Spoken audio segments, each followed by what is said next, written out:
Мен қазақпын, атым менің Меруерт. Өсіп келет отаным да керемет.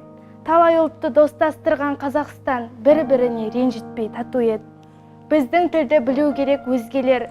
Білу үшін тырыса ма, кім білер? Шала қазақ жетіп жатыр қаншама, құлап жатып сүрінгенге көп күлер. Жүрем бүгін емін-еркін жерімде, жалтақтамай ешкімге алаңдамай. Бір ғанибет емес пе өз еліңде, ұлтың үшін күресу жан аямай. Білесің бе, қазақ жері кең байтақ, ата-баба қорғаған ғой елді ойлап. Бүгінгілер бара жатыр майдама, Қарабастың қамын ойлап жүреді тек пайдаға. Керегі жоқ, ар жағын біз қозғамай-ақ қоялық. Қозғай берсең шыға берет мәселе мен кемшілік. Соны біздер жоятұғын жас ұрпақ, болашағы бұл заманның. Біз болмасақ кім болмақ?